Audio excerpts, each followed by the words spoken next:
एक महिला के हक़ में मुस्लिम कानून होना चाहिए। 4 शादियों पर पाबंदी लगनी चाहिए। हर औरत डिग्निटी के साथ जीना चाहती है, रिस्पेक्ट के साथ जीना चाहती है, जस्टिस के साथ जीना चाहती है, और मुसलमान औरत भी यही चाहती है। यूनिफॉर्म सिविल कोड की जो बात है उसके केंद्र में जेंडर इक्वालिटी और जेंडर जस्टिस होना चाहिए। और साथ ही मैं गुजारिश करूंगी प्रधानमंत्री से और गवर्नमेंट से कि ये मुसलमान कम्युनिटी का विश्वास जीतने के लिए, कॉन्फिडेंस बढ़ाने के लिए भी कदम उठाने की ज़रूरत है। देश की बेटियों को न्याय मिलने का ये एक सुनहरा अवसर है, जो मैं समझती हूँ कि सब तरफ से कोशिश होने से, सरकार तरफ से, कम्युनिटी की तरफ से, सिविल सोसाइटी की तरफ से एंड औरतों की तरफ से हो के ये मुमकिन है। ये एक आगे ले जाने वाली बात है। शरिया कानून हो, शरिया कानून के साथ में बहुत सारी चीज़ें हैं, ट्रिपल तलाक और ऐसी ऐसी रिवायतें जो भारतीय कॉन्स्टिट्यूशन के अंदर उसकी परमिट नहीं है। अब इसी को लेकर यूसीसी या तमाम मुद्दों के ऊपर वाद विवाद का दौर चल रहा है। प्रधानमंत्री नरेंद्र मोदी ने भोपाल में जब यह बात कही कि यूसीसी को लेकर वे आगे बढ़ेंगे और ख़ासकर उन मुस्लिम महिलाओं को ये आगे बढ़ाने की बात है या उनको एक शक्ति प्रदान करने की बात है जो शायद इससे महरूम रही हैं। इसी पूरे ख़ास परिप्रेक्ष्य में हम बात करने के लिए हमारे साथ ज़ाकिया जी हैं। ज़ाकिया जी जो बहुत सालों से इस पूरे मुद्दे पे काम कर रही हैं, सोशल एक्टिविस्ट भी हैं, लेखिका भी हैं, और उनका खुद का एक उन्होंने सुप्रीम कोर्ट के अंदर और गुजरात के अंदर भी ऐसे मुद्दों को, पॉलीगैमी हो या मुस्लिम समाज के अंदर जिस तरह की कुरीतियाँ हैं उन सबको लेकर के उन्होंने कानूनी तौर पर भी आगे बढ़ी हैं। क्या कुछ मांग है, क्या कुछ वे सोचती हैं, उनसे हम जानने की कोशिश करते हैं। मैम, सबसे पहले तो शुक्रिया हमसे बात करने के लिए, बट कैसे आप देखती हैं, आप अपने केस के बारे में बताइए कि कैसे आपने किया और क्या कुछ उसके अंदर था।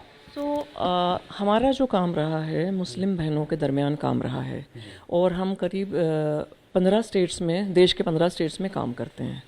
तो हमने जो पाया, जो हमारे पास जो मुस्लिम औरतें आती हैं, जो हमारे साथ बात करती हैं, तो फैमिली लॉ से, पर्सनल लॉ से जुड़े हुए जो मुद्दे हैं उसमें एक सबसे बड़ा मसला ट्रिपल तलाक का था, वो सॉल्व हो गया, सुप्रीम कोर्ट ने उसको सॉल्व कर दिया, उस पर कानून भी बन गया। उसके अलावा जो मुद्दे थे उसमें 4 शादियों की बात है, उसमें हलाला की बात है, उसमें बच्चों की गार्डियनशिप और कस्टडी की बात है, उसमें महिलाओं के लिए प्रॉपर्टी में शेयर की बात है।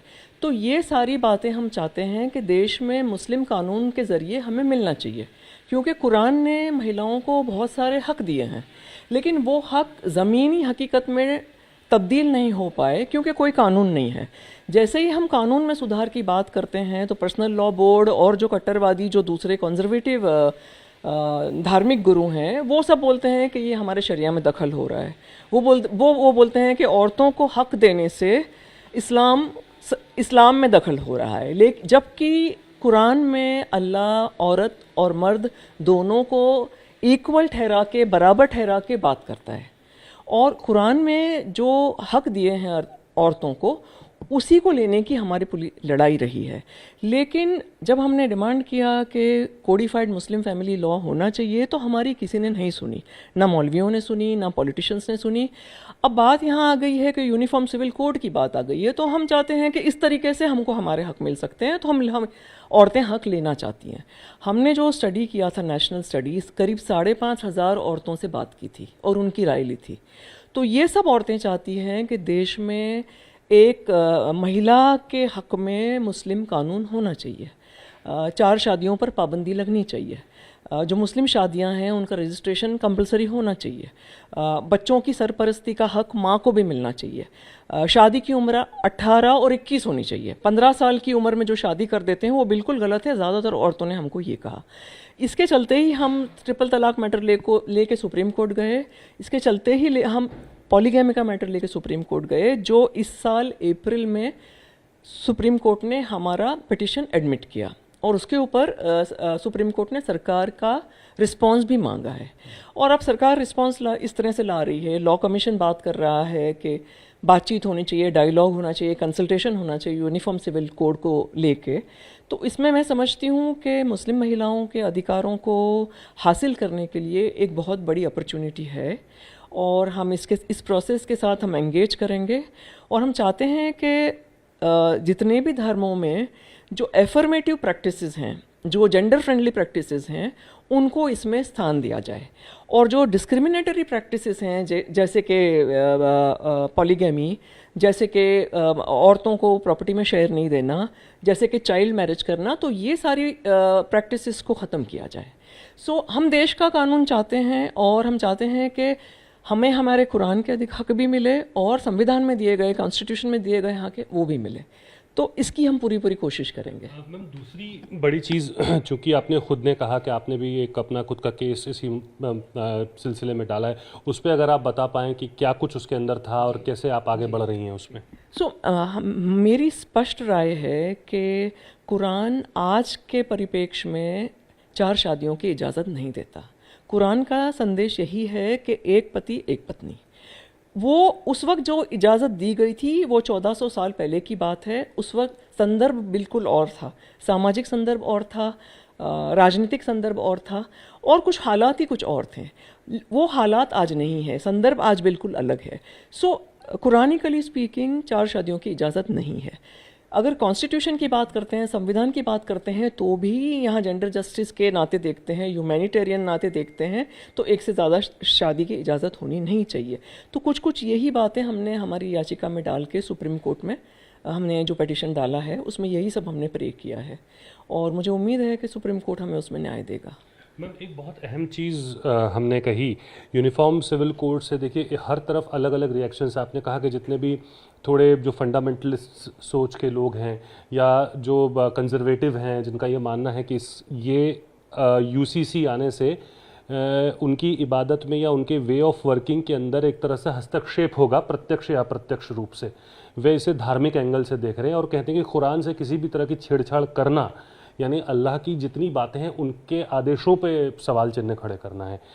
ये एक विशेष सर्कल बन गया है कि जहाँ से निकल पाना बड़ा मुश्किल है। एक तरफ एक फंडामेंटलिस्ट हैं, एक तरफ पीड़ित लोग हैं।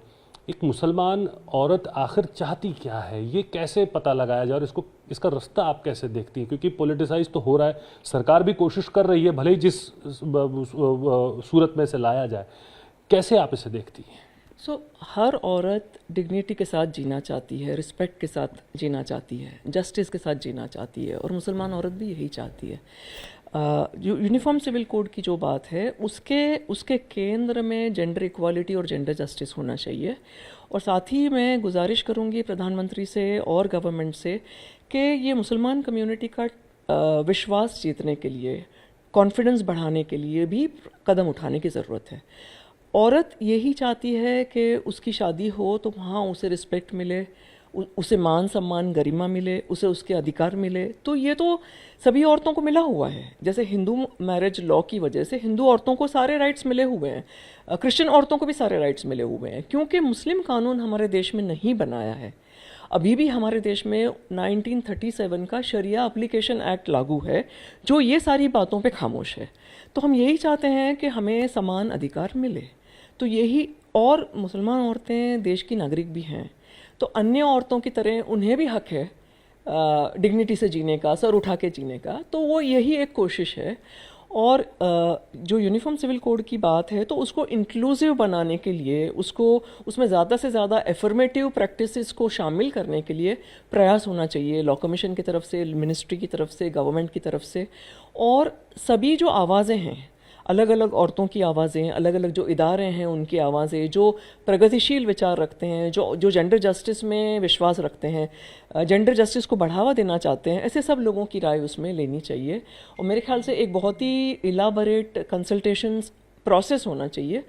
और क्यों नहीं, मतलब इतना हमारे डेमोक्रेटिक देश है, एक बहुलवादी देश है, हमारे देश में बहुत सारी विविधता है, लेकिन विविधता में भी देश की बेटियों को न्याय मिलने का ये एक सुनहरा अवसर है, जो मैं समझती हूँ कि सब तरफ से कोशिश होने से, सरकार तरफ से, कम्युनिटी की तरफ से, सिविल सोसाइटी की तरफ से एंड औरतों की तरफ से हो के ये मुमकिन है।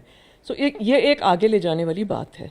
बहुत बहुत शुक्रिया मैम हमारे साथ जुड़ने के लिए और टाइम्स ऑफ नवभारत के साथ अपनी बात रखने के लिए। तो अब जाकिया जी थी जिन्होंने बिल्कुल विस्तार से तफसील से इस बात को बताया कि आखिर कैसे यूसीसी के आने के जो फ़ायदे हैं वो रहेंगे, और एक लंबी लड़ाई उन्होंने अपनी खुद के केस के बारे में भी बताई, पॉलीगैमी को लेकर के कि वो कैसे आगे बढ़ रही है, सुप्रीम कोर्ट के अंदर उसकी हियरिंग चल रही है, और आने वाले दिनों के अंदर अगर यूसीसी लागू होता है या सरकार उसे किसी भी तरह से लाती है तो जाहिर तौर पर इसका फ़ायदा प्रत्यक्ष अप्रत्यक्ष रूप से उन मुस्लिम महिलाओं को भी मिलेगा जो सालों से अपने हक के लिए लड़ती जा रही हैं।